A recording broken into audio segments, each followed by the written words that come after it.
When the Election Laws Amendment Bill 2021 was tabled in Rajya Sabha on December 21st, members of opposition parties stormed into the well of the House. TMC MP Derek O'Brien was suspended for throwing a rule book at the reporters' table. It all happened when the opposition's motion to send the legislation to a select committee was defeated. But just like the Lok Sabha, the bill sailed through the upper house amid the protests. It awaits the president's nod to become a law. Through the bill, the government is amending both the Representation of the People Acts of 1950 and 1951. One of its main provisions creates a legal framework to link electoral roll data with Aadhaar. The government said it was meant to strike out bogus voters, foreigners who are wrongfully included as voters, and also those who are enrolled in more than one constituency. While tabling the bill, Union Law Minister Kiren Rijiju had said that only those who use bogus voter list will oppose this bill.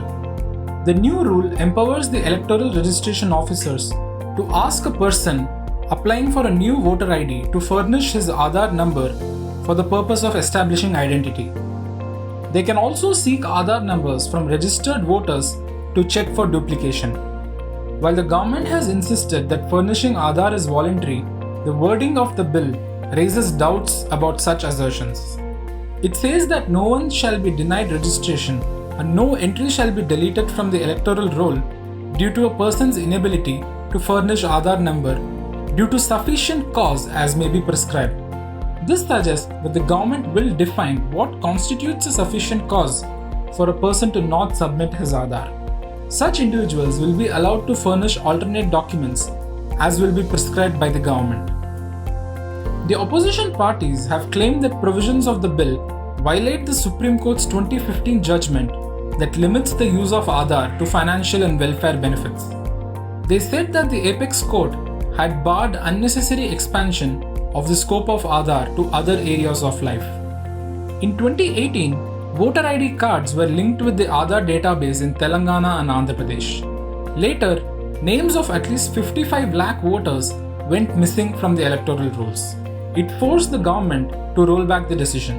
Apart from this, the bill also seeks to designate April 1, July 1 and October 1 as qualifying dates in addition to January 1 for the enrollment of 18-year-olds as voters.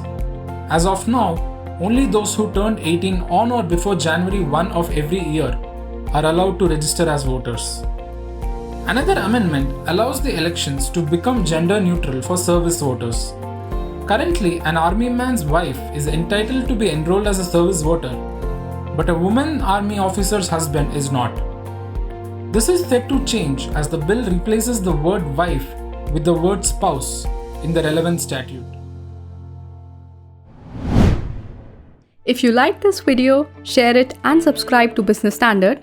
For more news, views and insights, log on to www.business-standard.com. Do also follow us on YouTube, Twitter, Facebook, Instagram, Telegram and LinkedIn.